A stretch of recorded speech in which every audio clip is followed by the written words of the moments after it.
everybody, and welcome to Althing Considered. Tonight, we are going to be talking about the question of the night is, are we all just a bunch of nerds? This is born out of a very interesting conversation that was presented to me by a mutual friend of Mallorey, John, who had sent me Mallorey's very interesting video on TikTok, which I look through TikTok and usually it's just a morass of terrible takes, but this actually was a good one. So I thought this was a really interesting topic to go through. So just briefly, before we get into introducing our guests, I just want to talk about what we're going to be discussing. And it's basically the intersection between fandoms and faith, between consumer culture, pop culture, and spirituality, and how these two things interact, influence one another in our modern culture, and how do we distinguish between the two. So that is going to be our main topic for today. And to do that, I actually have two very special guests with me. Magic transitions. All right. Well, first, I'm going to introduce Mallorey O'Fionnghusa. He is with us here from calling us from kind of rainy France today. And he's an Irish Gaelic polytheist from Ireland, lives and works in France, and he's run the Celtic polytheist community called IGGP, which I'm sure he can unabbreviate for us, and on Discord for the last 5 years, and a haver of good takes on TikTok, which is an extraordinarily rare thing. You can find him at Mallorey on TikTok. Mallorey, it's great to have you. Thank you very much. Thank you for having me. We also have the pleasure of the Reverend Brian Weis here today. We're just to clarify, we are recording this ahead of time. This is because time has no meaning. Time zone differences. It will be aired at 8:00 p.m. So when I say tonight, I'm actually kind of thinking of myself, oh, it's this morning. But thankfully, this morning we actually have Brian with us. The Reverend Brian Weis is an interfaith, a trained and ordained interfaith minister, and the founder of Your Mythic Life, which provides spiritual counseling and ceremonial services. And he also developed, facilitated, and participated in the Comic-Con panel on, was it spiritual themes in pop culture, correct? Yes. And that was, so I thought that it'd be great to bring these two together to talk about this topic of fandoms. And I also recall that, Mallorey, in your TikTok, you actually specifically mentioned Comic-Con, which I'm like, hey, I know someone who presented there. So we're going to talk first things first. I actually do want Mallorey to talk first, just kind of about, and then there's me. Hi, I'm Ben, the communications director of the Troth, and I'm just happy to be here. So I just wanted to talk to Mallorey about fandom and religion. How are religion and fandom alike? And just to start the question, like, what's the difference between a huge fan of Celtic mythology, a mythology nerd, and someone like a Celtic reconstructionist or someone who actually participates in Celtic religion? I think it's actually a really, really good question. To touch on the first one, I think something that they have in common is the reason that people start joining in these communities, whether they be religious in nature or fandoms, is that, you know, people really, really value community. They are drawn. People like to be around other people. That's like really the core of it. And often people will assemble around anything. So as long as a bunch of people are somewhere, more people are going to join. So that's kind of the idea. People will assemble around a common message. But I think one of the big differences is the intention. It's the real motivation behind it. That isn't to say that we're not huge history nerds in the pagan community, in the heathen community, in the Gaelic reconstructionist community. We absolutely are. We are interested in a way that is abnormal. I do think what makes it different is that I would say first that the way you live your life is changed by a religion. But the way you live your life, if you're a super fan of something, is also changed. If you're a LARPer, if you're a cosplayer, if you're a groupie, that your life is changed by your engagement in a fandom. But I think what ultimately is different is your worldview. Um, how you view the world is fundamentally changed from a spiritual perspective. And I think that's where it gets a bit interesting because I think some people can get spiritual relationships with fandom. But I think that's something to maybe look into a bit later. Yeah. And Brian, I wanted to pose that this is posing in the street. So, Brian, sort of the difference I'm hearing is that whereas we might participate in a fandom and enjoy a fandom, it's not necessarily that the fandom is going to transform us. So it's not like the fandom is going to change our worldview on a deep level. But there are some instances, like Brian, you might have encountered this. I know you've crossed over in Star Trek fandom, where people adopt. I don't know. Do people adopt like principles of? I don't know, we're going to say like principles of Starfleet or something, or the principles of that Starfleet's supposed to represent in their lives, or do you find that people don't do that? Where's that intersection between I am partaking in something, but it's not really partaking of me? Right. Well, first of all, I'm glad with the intent, the idea of intention and purpose was brought up, because really that's going to be the difference. What is your intent? What is your purpose of participating in a fandom versus being part of a religious experience? Okay, but if you say that you cannot have your life changed by participating in a fandom, I would first off, I guess I would point to in the UK, where Jedi is now an accepted religion to put on the census. You know, you espouse the Jedi principles. Also, what is the thing? I'm trying to find my note there about that. There are brown coats, fans of the TV series Firefly and the one movie Serenity. Okay, they get together on a regular basis to raise money for, I think it's Equality Now. Okay, so their fandom transcends just the mundane, and they get together to espouse some of the principles. You can't stop the Serenity. That's their thing. Okay, My Little Pony fans. Okay, the show has themes of friendship, togetherness, camaraderie, what have you, and the best examples of that, the fans of that show try to espouse that in the real world. Okay, they bring what they learned from the TV series and bring it out. I mean, what was the purpose of Sesame Street and Electric Company when we were growing up, Ben? Okay, getting the fandom of the Muppets, for example. Mm-hmm. Okay, they taught lessons, and people glom onto them, and they live them out. Okay, so yes, there are people who will take, for example, the ideas of Starfleet. Maybe they use IDIC, infinite diversity and infinite combinations, and they use that to embrace multiculturalism. Not being afraid of the other, trying to work together, trying to shoot for that shared vision of a better tomorrow, but bringing it now. Okay, Christians might call that kingdom living, trying to make the kingdom of God here and now, not just something far away that is supposed to come eventually. You're supposed to try to make the world better now. And so, yeah, that's what many adherents in these fandoms can do. Unfortunately, the other way fandoms have a similarity with, we'll say, religious work is developing an us against them mentality. Okay, there is the idea of gatekeeping in fandoms as well as in religions. You're not a real fan of this. You're not a real practitioner of this religion. Also, look at Star Trek versus Star Wars, or everyone versus Twilight. Okay, we can laugh at these things, but when sometimes these can result in violence, particularly in the religious aspect of these things. But still, that one against the other idea, as opposed to embracing it together. That's the negative aspect of how fandoms are similar to religious communities.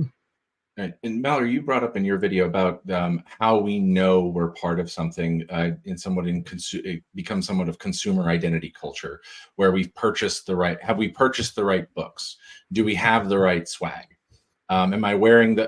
If it's Star Trek fandom, it's like, am I wearing my uniform right? Or someone might, come at me because I've got the patch on the wrong side and be like, look at this guy, he doesn't know what he's doing.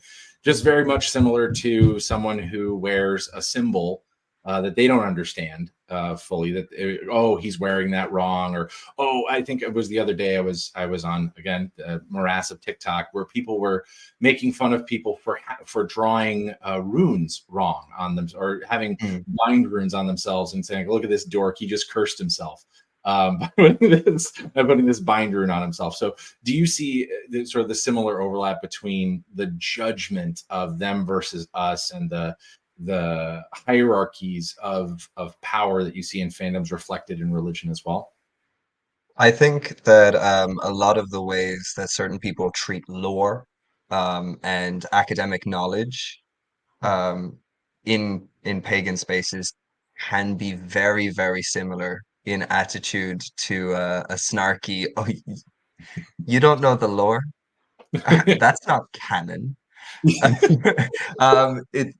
It's something you see quite a lot, in the sense that, as opposed to maybe sharing something, there's kind of an attitude of, I'm better than you because I'm a bigger fan. It's kind of this thing. And I think the consumption aspect is actually something that's really big in a sense that the way the world is today, a lot of people who are attracted to fandom as much as they're attracted to these religions are people who are looking for community, because it is something that is lacking, I will say, in modern Western society, especially in urban environments.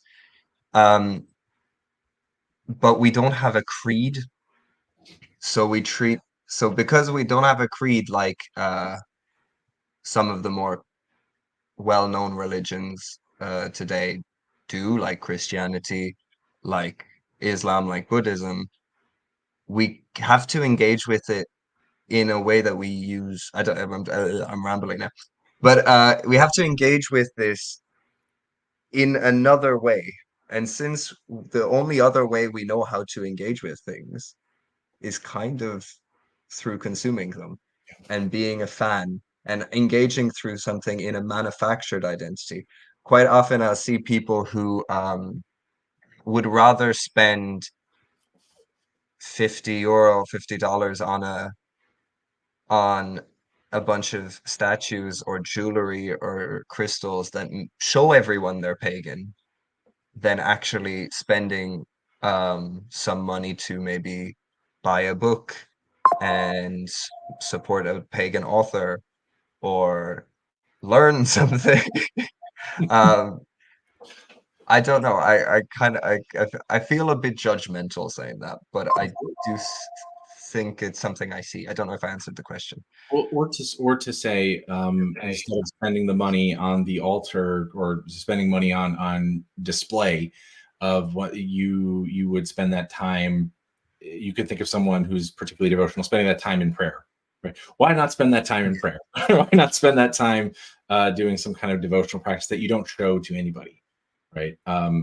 There's that element too. Do you wonder also, and I want to pose this to Brian as part of our discussion, was like, is there an element here of, with fandom, I think there's always an element of escapism, or always going to be an element of escapism, where there's something about the world we live in that is maybe unsatisfactory, or just, let's face it, the capitalist overculture in which we live is not always super satisfactory to everyone all the time, and people want to escape that into other kinds of worlds, whether that be future worlds of exploration in Star Trek, or past worlds of medieval times, where I'm definitely going to be a knight, or one of the good, and not just some guy who's going to die of worms. That's Right. there's an element of escapism there. Do you feel like that sort of translates somewhat into the way that we practice, purchase, get adornments to try and escape, basically? Right. Right. Yeah. So my short answer to that is yes. Okay. My longer answer, and I actually wrote this down a little bit earlier, anything that provides relief, okay, or distraction from the slings and arrows of our outrageous lives, or not so outrageous lives, if you're kind of, living, paycheck to paycheck and things are boring, is escapism, okay? If it provides you brief distractions, it's escapism. But even if it's something, okay, that helps you make sense of the world around you, okay, or it helps you develop meaning for the events around you, that's still escapism. Stories have been a part of human culture forever. Stories are the original transportation device. I mean, we transport our mind, all right? So it doesn't matter, as far as I'm concerned, it doesn't matter if it's the story you're engaging with through a video game or a shared experience of like tabletop role playing, or you're going to the past through Game of Thrones, or you're watching Star Trek. Okay, all of these things have a story that works with you, and if you engage with it, it'll work on you. Okay, and I think I might have had this for a later question, but I'm going to bring him up now in case I don't get a chance to mention him. But science fiction writer David Gerrold. You may not recognize the name, but you will remember probably his most famous Star Trek episode, The Trouble with Tribbles. Okay. Oh, yeah, I remember That's that. him. Yes, he's been writing science fiction for a long time, and this is not in one of his books. It's not from one of his presentations. It was actually on his Facebook page. This is the only way I can give him credit for this. But he once said, and I fully believe this. This is part of my ethos. A story has to take you someplace and bring you back changed. Okay. So at this point, for me, it doesn't matter if that story takes place during the process of ritual, or you're playing that shared game with someone, or my wife and I recently binged 3 seasons of Lock and Key. Okay. We went on a journey with all of these different things, and we came back with a different perspective. Okay. And so, yes, it is escapism, but again, what is the purpose of that escapism? I think coming back to intent is kind of, I suppose, what we both end up touching on. Yeah. I mean, I have a whole folder full of notes I've been taking on Star Trek episodes through a chaplain's eye. So I look through the episodes, and it could be someone's least favorite episode, but I might be able to find that one glimpse of something in there. It's like, this is a form of good chaplaincy because of what this person did with this person over here. Okay. You can do that with almost any form of pop culture. You can also do that with your religious texts and stories. Look through them. What are the examples of trying to be better? I wonder about intent and how we approach texts. So you brought up a really interesting thing about a story is a story. You read it and it's bringing you back changed. I wonder if either of you can answer, like, is the way that we approach the story, our assumptions about it going into it, to read something like we're reading the Eddas, right? Okay, this is the Edda.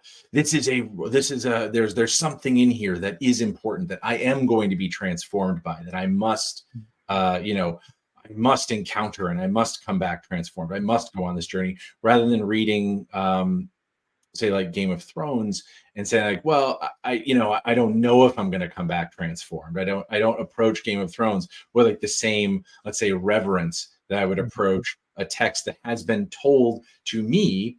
The story about the story is that, this text is the ancient poems of the Vikings, and you're going to read this and be transformed. I don't know. Did you have thought about like approaching a text that you've been told is holy, or that you've been built up to read, and as like, this is going to have an effect on me, or not? Like, how does expectation play into that, do you think? So I think something that's quite relevant to both like me as an Irish polytheist, but also to Norse heathens, is the fact that we have literature that was written after the fact. Yes. And it's quite interesting because people really, really want to engage with these texts as something other than literature. So if the gods do something in the text, they think they want to think the god did this thing. And it makes it very hard for a lot of people to separate the god, the spiritual entity, mover and shaker of the universe, and the character in the text. And I would say that if the gods can engage with us through those texts, which were originally maybe used to explain certain cultic practices, certain worldviews, and whatever, I don't think it's unhinged to say that they can speak to us also through things that were not written with that intent in mind. But to go out with what Brian says, we can find this meaning anywhere, not just through created media, which I do think something that is very present in Celtic polytheism is the idea of imbus awen, the divine inspiration. I do believe that all creative impulse is divine. But I do think that we can find glimpses of the divine anywhere if we look for it, which is why I think it's not very surprising that if you assemble a bunch of people around a story that they like, they will start trying to do charity work, for example, like what you said, Brian. Or if you look at football clubs in Europe, I'm not too sure how it is in the States, but here we have, for example, ultra fans who can be on either end of the political spectrum, but usually they're very politically inclined. And whenever there's some movement, they show up, and they show up as fans of soccer, but they're there at the protest because they're assembled around this common value that they've associated with their fandom for some reason. Like, for example, myself, something I'm really into is Arthurian lore,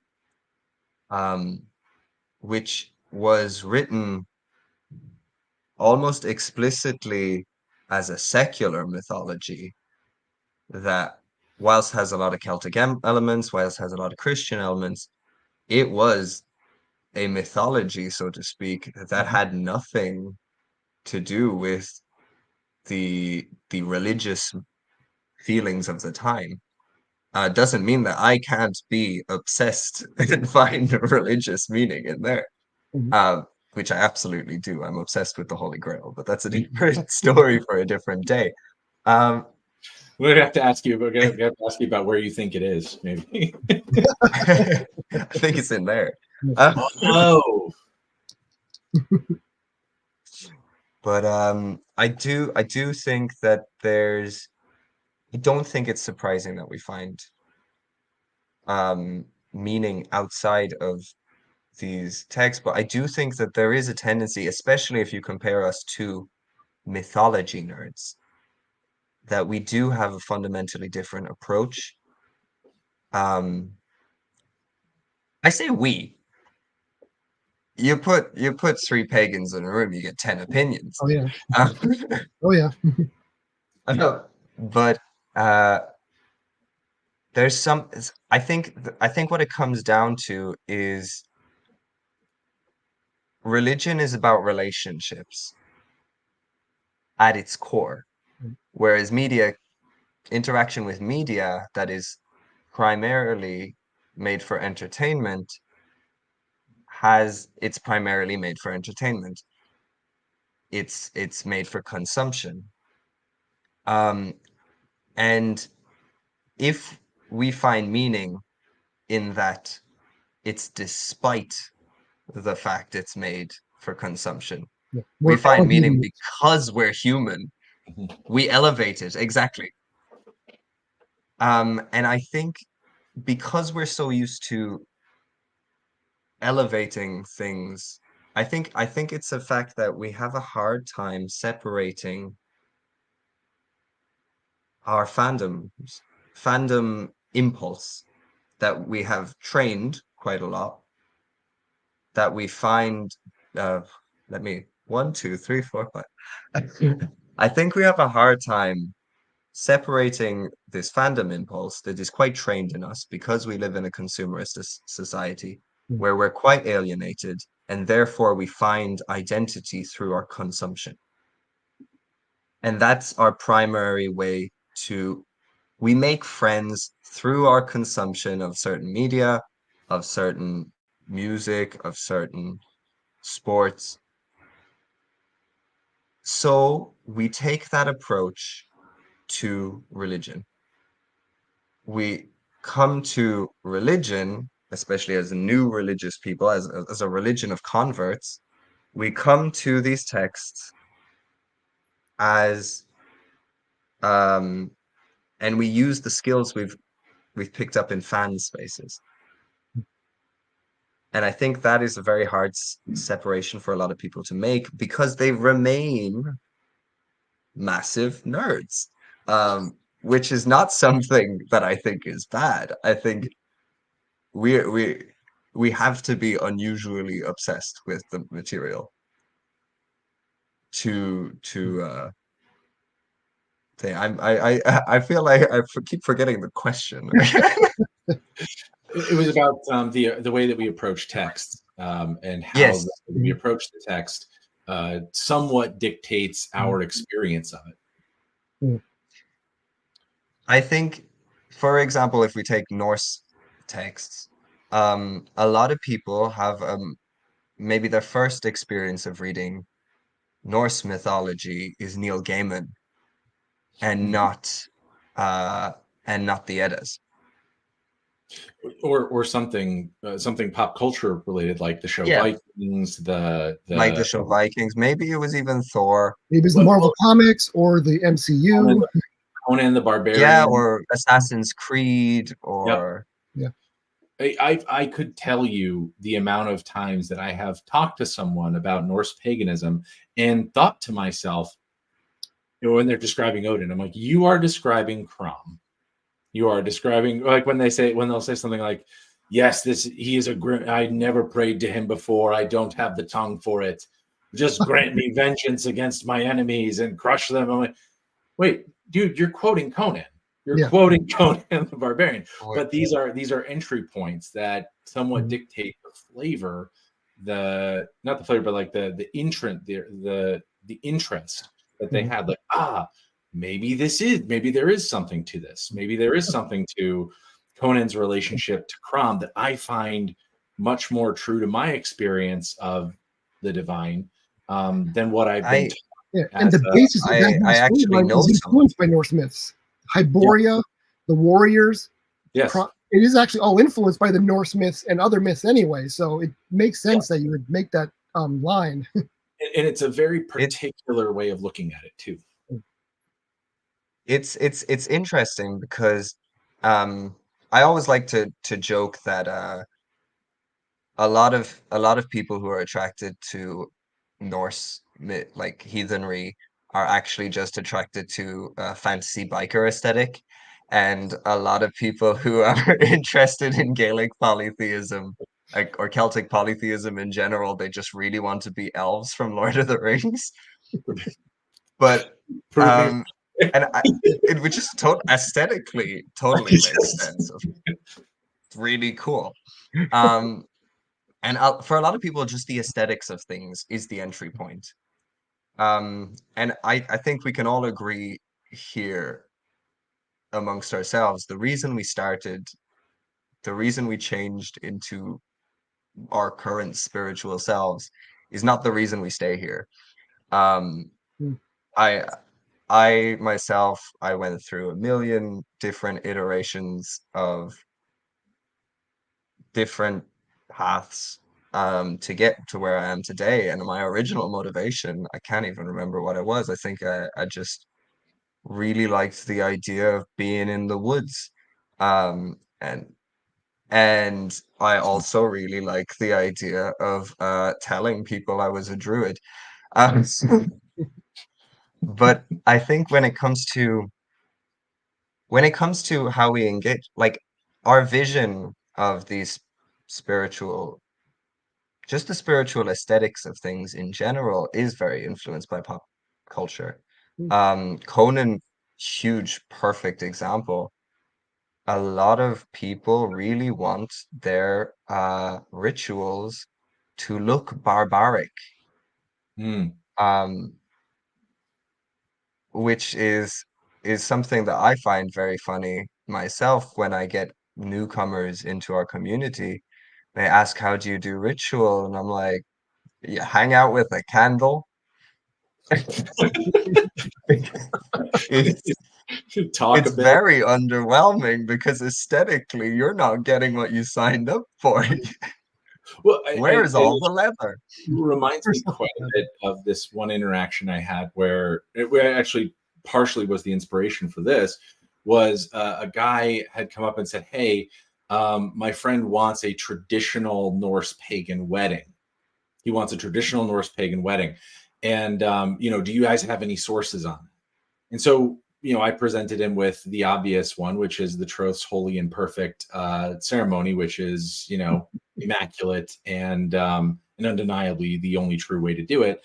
But what he said was, he's like, "I want to do this traditionally," and then he read it and he goes, he goes, "Okay, so where does he put on his antler crown?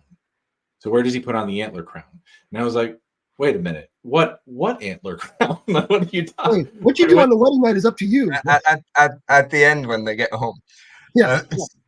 How is this he's like, "Well, I don't know if this is traditional. There's no mention of an antler crown." And I'm like, "There's no mention of an antler crown anywhere. What are you talking about?"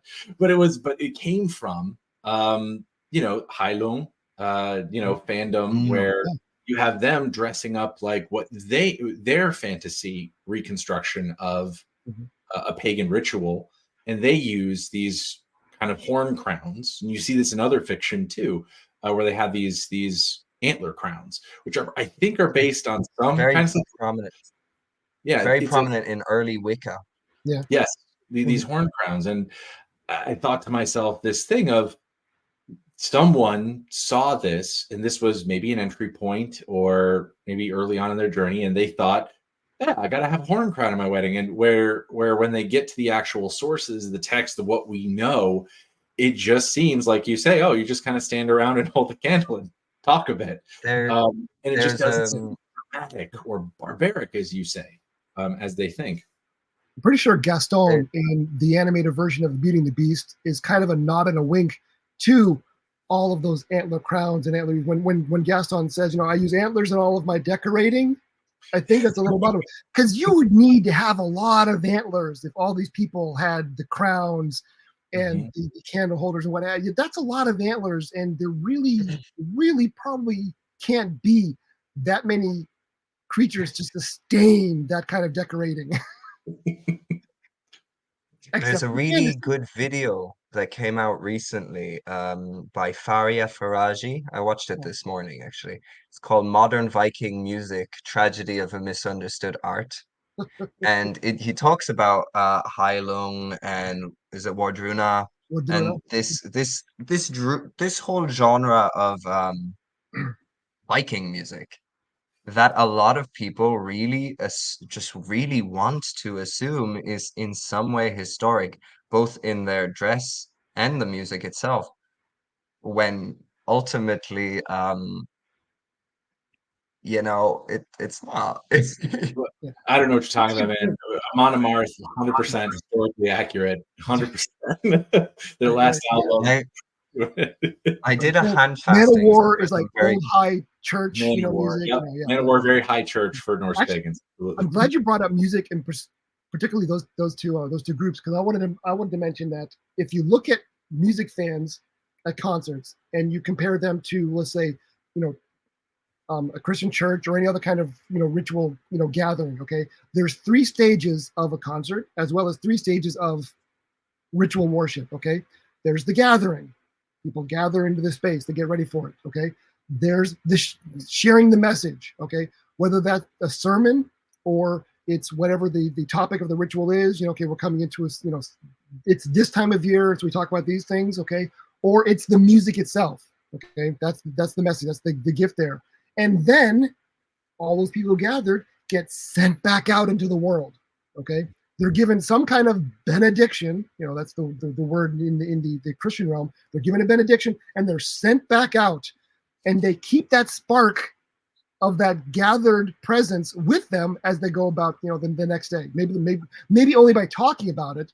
Some of them may try to find some aspect of that music to live into the real world. Hopefully it's not getting more antler crowns, but whatever. But that's, if you look at music fandoms, they're very much similar to this whole notion of fandom and or spiritual, community. It's all right there. And speaking of, I know someone fasting, right? Mal, you're talking about like a hand fasting ceremony that you did. Did that sort of tie into? Yes. So I did a hand fasting a few years ago. I think 2 years ago. Very good friends of mine. Otherwise, they wouldn't have asked me to do their hand fasting. And they're here in France. They're both New York trad Wiccans. They're high priest and high priestess. I found it kind of ironic that they asked me to do their hand fasting, but they asked me and a friend who's a priestess of the Moragan. And it was funny because we made the ritual from scratch. We I don't want to toot my own horn, but we made something beautiful, and which they deserved.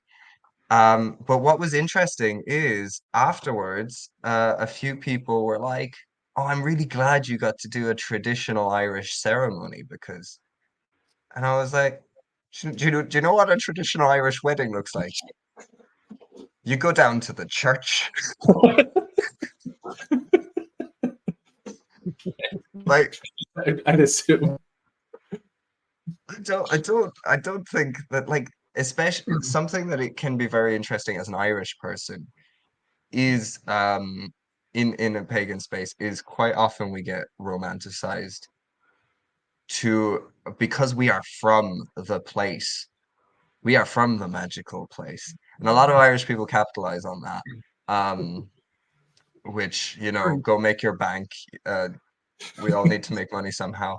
But it's very interesting to me because we get treated like we know the source material better than anyone else. Mhm. And it can be very interesting in this when we don't look like this romanticized image, when we don't wear the antlered crown. It can throw a lot of people off.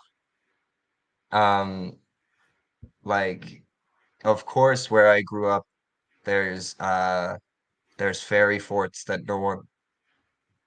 no farmer will till that field because you're not going to do that. But at the same time, we drive cars that run on diesel like everyone else does. Yeah.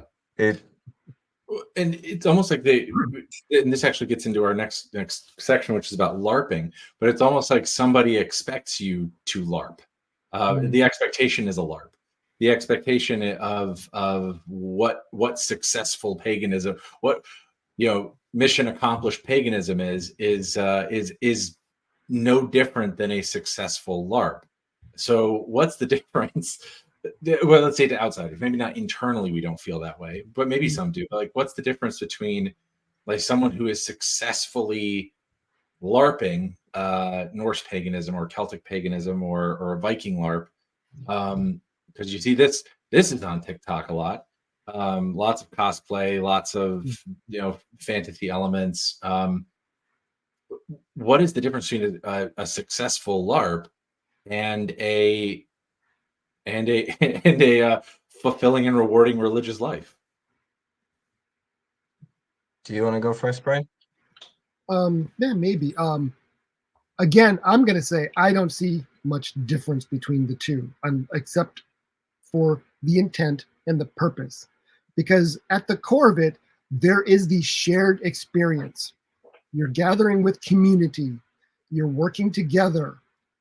Maybe it's to accomplish a goal. Maybe that goal is just to, live out the weekend in the manner in which you think these characters would have or do live. I mean, if it's historical, it's would have. If it's fantasy, then it's like do in this other, cross the barrier between reality and fiction, I guess. As long as, and then you come back unharmed. That's why all those LARPing weapons are, for the most part, safe. There's not a whole lot of like MMA involved in LARP. You can get some bad bruises from those. Let me tell you. But it's not typically. It's not a last man standing kind of thing. It's not Bloodsport played with elven costumes that I know of. Well, I haven't seen that. Only if you LARP with the weak, Brian. Yeah, LARP with the weak. You get that on third degree initiation. I completely forgot that Man of War song. Don't LARP with the weak. Man of War fans just hounding me now. That's not a real song. But it's what you bring to it, what you get out of it.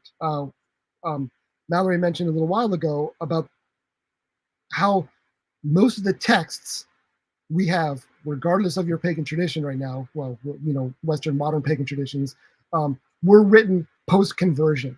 Okay, some longer, some short, whatever it is, but they're all post-conversion. Okay, but hey, whatever. I mean, Jesus' life wasn't written down until several decades after he died anyway, so we have that in common with the Christians now. But the bottom line with all these kinds of stories, if you're reading or writing a story about gods, goddesses, heroic figures, it's not really, we're not really describing them so much as it is how it says more about us than it does about the gods and goddesses. Okay, that's at the core there. So it doesn't matter what story you're looking at, it doesn't matter what tradition, it's the idea that this is how people might have regarded the world around them, or at least passed on a piece of that world to someone else. Okay. The interesting thing is I used to look at, mythologies we have now as like a faded Polaroid. Okay. We don't, basically when it was written down, that was a Polaroid of what had developed or what was known up to that point. Okay. But It was still kind of in motion until it sit down. So it's not a perfect Polaroid, but the idea that people are using that and saying, this is how it was, we're completely discarding the notion of how things would have developed since then. Because once you get locked in with writing, you no longer get to, at least that's what some people think about, you no longer get to really interact with it. Because these stories changed, fell out, new ones came in. There was this very fluid kind of give and take with these stories, and how they went across time and how they went across regions. Once they're written down and we're trying to say this is the lore, I don't care if it's the Eddas, I don't care if it's the New Testament letters, whatever it is, we're forgetting that they were written or shared for a certain thing. Okay, there's this idea of a pyramid. What did the story mean at the time it was written and shared? What did they get out of it? What might it mean now? What nugget is still available to us, and what can we move forward with? This is probably why I'm not a reconstructionist. Okay, I don't find myself to do reconstruction of these religions. I'm probably the least Viking of any person you're going to meet, except in terms of having this beard here, whatever. But everything else about me is like it's like least Viking person ever, very likely. So I'm consider myself more of a relevantist. I came up with that term several years ago. I'm trying to find what is relevant to me now, and I'm trying to work it through. I'm still trying to work out. I know there is the one holy and perfect Troth calendar, but I'm still trying to work out my own annual calendar. What are the things throughout the course of the year that mean something to me? Okay, there's the Troth calendar when I want to interact with other Troth members. Okay, and be on the right path. Because that was handed down, be on the right path. But then there's something else I want to do for myself. Yeah, yeah. What am I going to do for myself? That's what's relevant there. And we have to do the same things with, so the person who wants a fairy crown, that's relevant to them, regardless of where it came from, or maybe they made it up on the spot. That is relevant to them. It means something to them. As long as they're not hurting someone else, fine, give them the fairy crown. That is my biggest core in terms of whether it's fandom or religion. You do and believe and practice what you want, as long as you're not hurting someone else. Now, that gets into some other aspects there, because sometimes you have to follow that trace back. Is what I'm doing sustainable for the environment? Is it am I perpetuating systemic racism in what I do and what I believe? Okay, so some of these things you got to peel back a lot of layers, and not everyone's willing to do that. It is hard work, but this whole idea of not hurting other people, there's a whole idea, that the whole notion of unintended consequences, and sometimes you got to peel those back. But that's where I am in terms of all the questions of escapism, re-engagement, what is fandom, what is not. It's the gathering. Are you doing something positive together and not hurting anyone? And how does that affect the rest of your life? Are you going to be a better person because you shared this experience? Yeah. Okay, what it was. I also realized something, Mal, to what we were talking about before about the fairy crown and the trappings and stuff. When we think we have escaped, we think we've okay, so we're looking at the person who's taking the Viking horn helmet, the horn crown, the fairy crown. We look at them and we say, well, that's not historically accurate. We might think that we've escaped fandom by pointing at well, that's not historically accurate, when in actuality we are participating in a common fandom trope ourselves by saying that's not canon, right? Actually, actually, yes, yeah. And that's it's something hard, isn't it? You just, when you think you've escaped it into the realm of historical accuracy, all you've done is just enter a different fandom.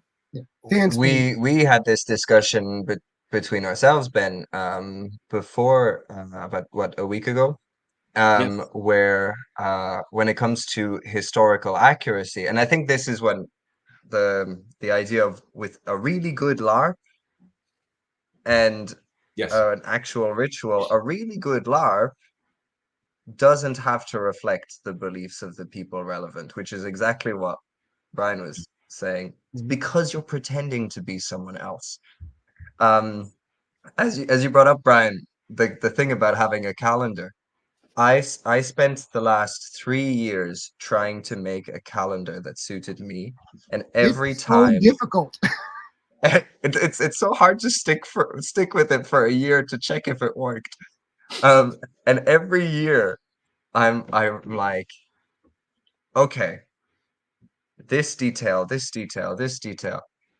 And one of the years I realized that I was leaving out all of the things that were actually relevant to my life. I hadn't included, for example, the entire I'm a teacher. The school year is incredibly relevant to me and my life, as opposed to the agricultural cycle, which, let's be fair, is relevant to everyone, but the school year is really relevant to me. When I need to file my taxes and I'm getting really stressed out, that's a time that we could talk to the gods. And it kind of comes to this point where you get the actually straw man. We'll just create a nice little straw man of the armchair reconstructionist who has all of the sources to cite and can tell you every single thing you've tried is wrong, because actually this is kind of a thing that with John and some friends of ours, Ben, we talked about post reconstructionism. The fact is that we, at a certain point, reconstructionism as a movement was a response to a certain kind of of mythology that was being built around the pagan movement of what was historically accurate. We had the response to that, which was, no, we're going to actually look at the history now. The thing is, what we've done is we've been treating history like the expanded universe. And let me correct you on all that lore that you got wrong. The discussion we had, Ben, was when people are arguing with folkish people, and their argument is racism isn't historically accurate. That is not relevant. Yes, Who cares? I think we were saying something like, what was it like? Imagine going up to one of these people and going, "Well, you don't even care about historical accuracy, do you?" And they're like, "No, I don't, you nerd." Of course. Also, what happens when you find a journal from the 3rd century? Yeah. And in it is written, "I am Sven the Viking." Sven the Viking, right? I personally don't care for black people. I personally don't care. Does that? It makes me think of that Father Ted sketch. I don't know if you guys know Father Ted. I've listened a bit. So Father Ted is a very famous Irish TV show about a priest, and there's an episode where the priest does something that is kind of racist, and later on, he runs into one of his congregation members, and the guy goes, "I hear you're a racist now, Father. Does that mean we all have to be racist?" Oh no. That was the question of the historical accuracy. Okay, let's say you do find something that finally and once and for all confirmed that it was indeed, if you were to follow historically, you would have been racist. Would you then change everything about yourself to be? We know racist? They were sexist. Oh, yeah. Or would you adopt the strict gender role thing that you see, or would you start appreciating slavery, the benefits of slavery? No, one would think that. Which speaks directly to my notion of being a relevantist versus a reconstructionist. I really like the term relevantist. It speaks directly to the fact that a LARPer is playing someone else. You, as someone in ritual, you are being yourself. Ideally, you're being yourself and not the imagined Viking version of yourself. And I think that's.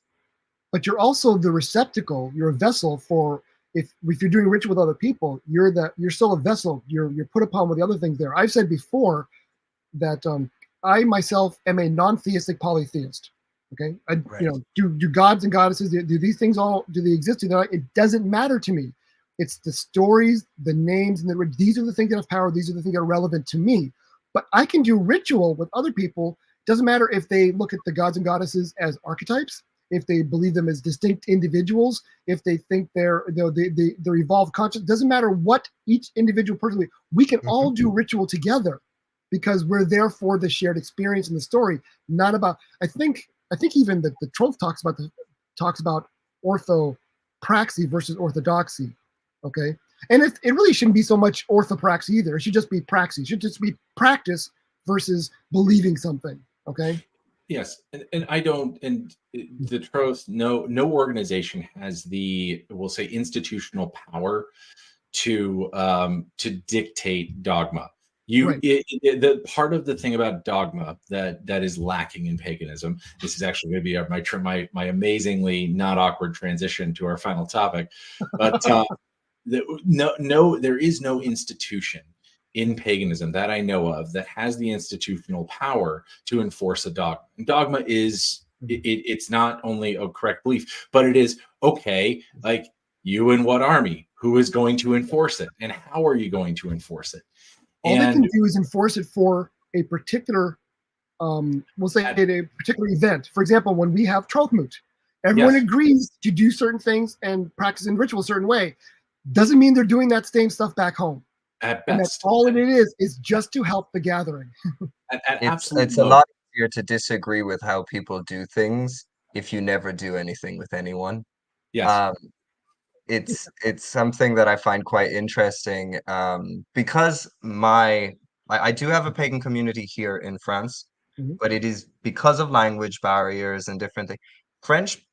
The French polytheist community is kind of different Okay. to what's happening in the Anglosphere.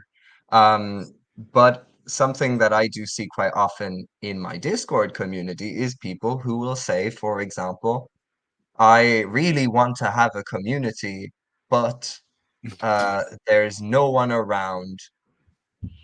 There's no one around. Mhm. And I, my community here in France is there's a Wiccan coven down the road that I get along with really well. One of my best friends is like a Morrigan priestess.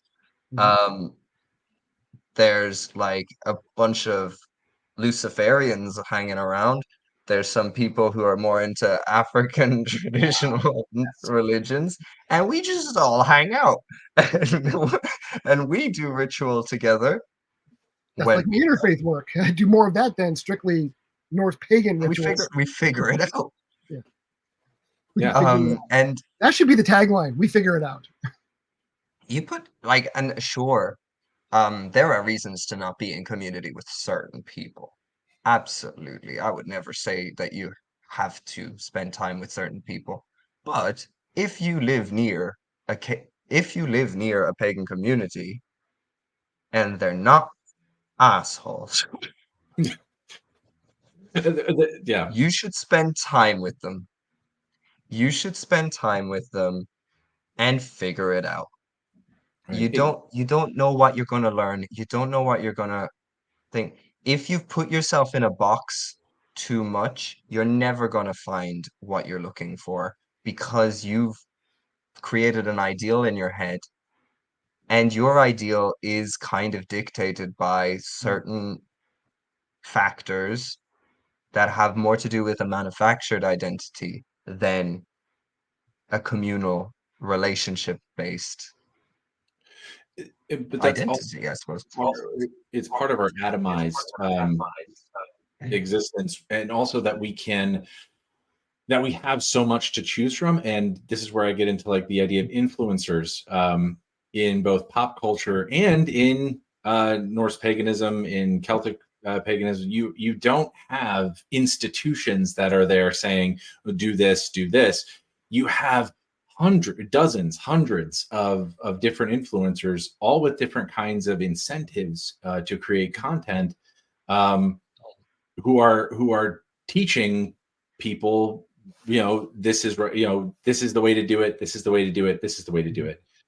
It's not, there's no it's a replacement for an institution, almost, that you have this atomized media consumption where you have very influential D&D DMs who will tell you, okay, this is the lore, this is the way to do it. You also have very influential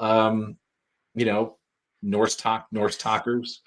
Is there a Celtic talk? Witch Yeah, talk? I feel like a lot of Celtic stuff kind of melts into witch talk. Witch talk. But you, Um, you have big influencers with large followings, and if they decide something is correct, they can enforce it. I have seen people get social media shamed for disagreeing with a prominent influencer, and that is a kind of enforcement, right? That is a kind of enforcement of dogma or enforcement of belief, where you say, "Hey, if you disagree or you come at me, I'm gonna, I'm gonna light you up, right? I'm gonna light you up I'm gonna stitch you and I think tell everyone what a jerk you are."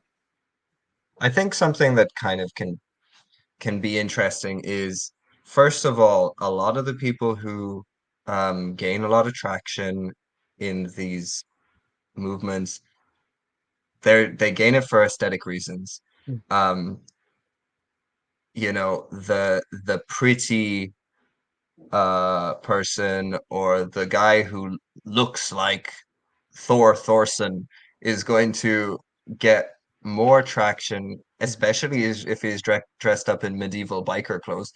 Um, is going to get more traction than someone who looks like he works in IT. Because according to my just research, on 90% when of, it comes to, pardon? which according to my research, about 90% of pagans do. It's something that's kind of with the attention economy that we exist in today. Ooh, attention economy. That's good. Yeah, it's something that it kind of attracts us to whatever the algorithm thinks works.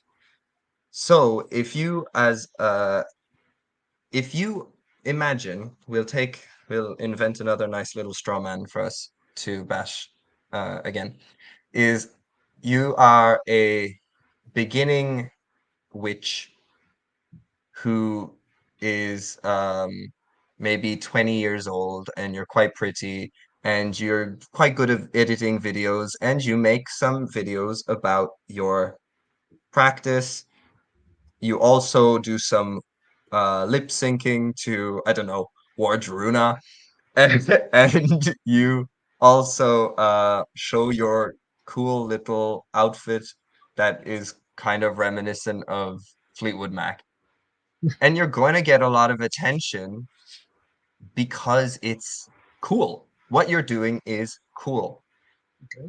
You are also exposing a lot of people to paganism, maybe for their first time.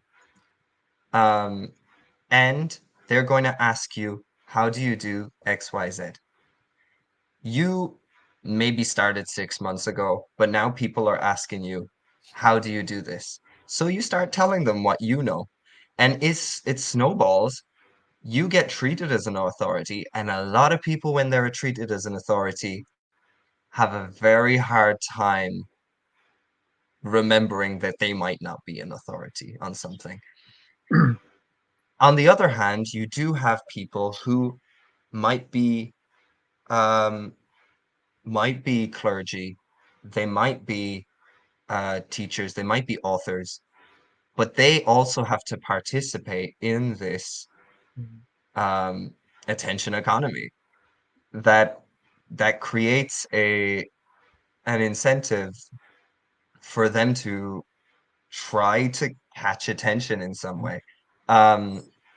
So, for example, I know in I don't want to use names. In Gaelic spaces, there is a big company teaching about Celtic polytheism that is made by someone who's very qualified, but marketing has to go into it because it's the person in question's job. So it makes it kind of is this interaction between being you kind of have to act at the will of the market or the algorithm or whatever you want to call it. And that affects how you present your content. I know for myself, something that I've got, like I've been on online paganism for the last 5 years, and the reason I say that I know what, like, to be a newbie and to be treated as an authority just because you have just because you're there first is something that I've experienced as myself, and it has gone to my head at times, especially like I'm 26 years old, nearly 27 years old. When I started, I was a baby, like I was 20 years old, getting asked advice from people who just showed up. Of course, they're going to take whatever I say seriously. I also have a way of expressing things sometimes where I will say the most provocative version of my argument and then explain what I wanted to say, which I'm glad I didn't do in the video that inspired this, but I very easily could have just said all pagans are just a huge bunch of nerds, and then clarified what I meant. It's I think there's something that is quite active in the pagan community and in politics as well, is something I find. Political content creators, for example, Mhm. where people will become an authority based on the fact that they have a following, and not necessarily about what they have to say in particular. But the fact they have a following gives what they say weight. Yes. I had to look up. I'm going to throw it in here real quick. I had to look at the guy's name because what you were saying about, you said attention economy, reminded me. I couldn't think of his name, so I had to go look it up on my stuff there. So Rodney Stark. He is he's a religious scholar, I believe, but I found him because somewhere in the late 2000s or maybe early 2010s, he was talking about the market approach to understanding religion. Okay. And I mean, he was mainly looking at the church and the progression from, say, pagan traditions to the Christian church, okay, across Europe. So, and this kind of ties into what you were saying about the influencers. This is where I can probably maybe kind of sort of offer something here. So, in those times, the priests that, who were successful, their temples did well. If the priests were not successful, if their gods and goddesses did not, do as promised, those temples, there's fewer sacrifices, fewer offerings. Those temples, kind of fell to the wayside. Okay, and so and so it's again the attention is spent, energy accrues there. So if we think about comic, film, video, whatever, if we think about these characters as this generation's versions of deities and heroes, okay, this was actually said very well in the movie Unbreakable, where one of the main characters was saying that, comic book heroes are the new modern version of gods and goddesses. Okay, they're the new shiny, gonna save us from things and give them attention. So if all these figures are this generation's heroes and deities, then yes, maybe perhaps social media influencers are this generation's Gothar, for better or for worse. They are the people in these virtual temples. Okay. Now here's the thing. I said for better or for worse. You pointed out all the bad things about this. Okay. And it's fantastic. I mean, and there are, but they're there even in, let's say, mainstream traditional religions. Look at televangelists versus churches that are working toward liberation. Okay. Compare those two things. So yes, some of these TikTokers are going to get huge followings. It happens on YouTube as well. But eventually some of these things are going to fall away because the followers of the popular ones, they're not going to be doing things. They might still have a following, in the internet spaces, but they're not going to be the ones influencing public policy, influencing people to be better. They're just going to be we'll say the shallow entertainment version of these things, as opposed to entertainment that can lead to meaningful interactions. So that's the best I can say without going all the way off my lawn. I think I agree with you there. And like you mentioned, we talk a bit about the bad things kind of thing. Some of the good things is it shakes things up an awful lot. Get dialogue going sometimes. It can get some people out of the way that might have had a lot of power. And for example, I know for a fact that a lot of new pagans coming to these religions, like they don't know who Gerald Gardner is. They don't know who the AFA are. They don't know all of these things that we kind of gradually picked up on because we learned about this in a way that was different than just an algorithm showing us someone who looked cool, talking about something that seemed cool, and then looked into it directly. So I think a lot of stuff can kind of skip we can skip a lot of the I want to say a lot of the past, for better or for worse, in paganism, in a way that people are coming to these religions with a lot less, or not the same Not the same. Yeah. preconceptions that people who've been around for a few years would have had. A lot of people who are coming into Gaelic polytheism now have never heard about the Mother Maiden Crone thing that we've been trying to dismantle for ages.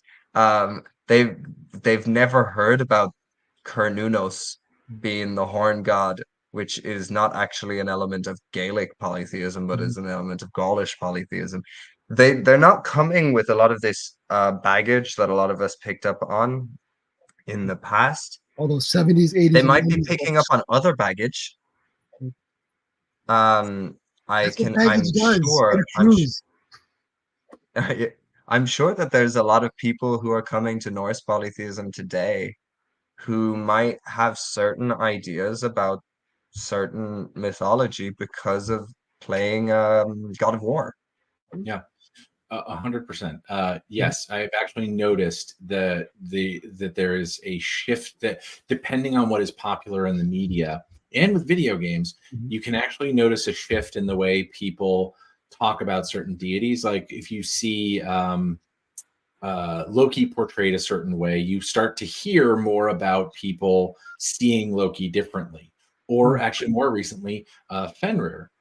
There's been more people seeing Fenrir differently.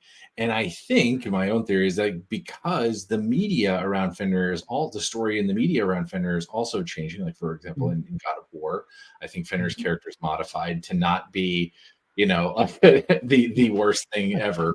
Also, a lot of the modern, let's say some of the modern fiction that has been based on, that is based on these old stories. They're looking at hell differently. They're looking at Fenrir differently, as being more oppressed and abused as opposed to monstrous. In fact, I think the one novel is called Monster or something like that.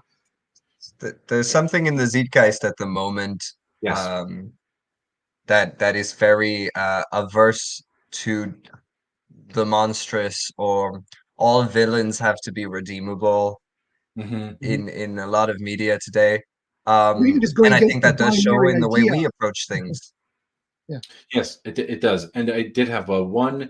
So I wanted to, we're going to have to wrap this up quite soon. I really enjoyed this conversation with you guys, but I did want to be sure that we asked this, to kind of get in this one final note here on influencer culture. One of the things that I've noted is that you were talking about incentives and how to produce content that performs really well. This also translates, Brian, to the fire and brimstone pastors versus hugs and kisses pastors. The creation of villains and the destruction of someone who's wrong, or the idea of, like, so let's say someone does go after a racist organization that is a known hate group. They go after that one. That content performs incredibly well. Then it's like, okay, my other content where I'm just kind of going over stuff really isn't performing as well as the stuff where I'm really ripping into somebody. So who do I rip into next? And then you rip into that person, this person. And eventually what I found, and this is in creator spaces, this doesn't even necessarily have to do with religion in particular, but like in creator spaces, eventually they run out of people to rip into, and then the community just sort of rips itself apart. Now all of a sudden there's traitors within, right? There's traitors within the movement. I got to rip this person. I got to rip this person. This person wasn't so great. Remember that person who used to be my friend? Now I'm going to rip that person. Kind of drama channels. Yes, and it just becomes, as opposed to a religious channel, the drama performs so well that it becomes a drama channel. And that can actually lead to really bad outcomes, I think, where people are coming in for this religious aspect, sanctuary, and they're finding that they're in this world of like surrounded by enemies everywhere that everyone needs to be ripped into. And I wonder, how do we address that, like not necessarily through content but through our practice? And that'll be what we end on today. How do we do that? So you guys solve paganism for me. Solve paganism. Really? It's not that deep. Go ahead. It's not that deep. Yeah. Sorry. It's two things I've done in seminary over the last couple of years, because I'm trying to get my Master of Divinity in interreligious chaplaincy. So two things I've done while I've been in this historically liberal Protestant seminary as a pagan. I did a project which was called "Hospitality Will Save the World." I fully believe that. The notion that almost every tradition either has some concept of hospitality, or you can find one of their concepts and equate it to the notion of hospitality. Everybody has this. So trying to be more hospitable, reaching across the aisles, not wanting to attack, saying let's find the similarities and let's just try to work together. Or I also did a sermon. We had to do sermons. Everybody has to take a preaching class. So my sermons were, I did an exegesis of a Star Trek Next Generation episode, and I showed how that one episode is just an example of storytelling writ large and the storytelling process and what you experience. But my final project was offering Heimdall as an icon of radical hospitality. Because, since you mentioned Loki a bit ago and different perceptions of Loki, there's this idea that Loki is an enemy, the enemy of the gods, because of that one final story. It's supposed to be a final story. But if you look at the stories, there are times when Loki is welcome in Asgard. And if Loki was such a threat, wouldn't Heimdall prevent him from getting there? And there's also a lost story. It's mentioned where Heimdall and Loki, they either observed something or they had some kind of journey together. We have a reference to it, but we don't have that actual story. So I like to lift up Heimdall as a icon of radical hospitality, because yes, he guards Asgard, to try to make sure people know about threats, but he lets people in, lets these entities in. Okay, let's try to let each other in a little bit more. It sounds simple, but it's just that notion. We have more to gain by working together than we ever could by bringing each other down. So I definitely agree. Much more dramatically. I definitely agree. I think that we have a tendency to be on the defensive a lot, for a whole lot of reasons, in all kinds of ways. We are very much sold the narrative around everything that the enemy is just around the corner, regardless of where you are politically, where you are in general. We very much sold this idea to be scared. We can talk to people who disagree with us. We are allowed to talk to them. It's you can be nice to someone without agreeing with them. It is something that is maybe counterintuitive, but a lot of people change their tune very quickly if you're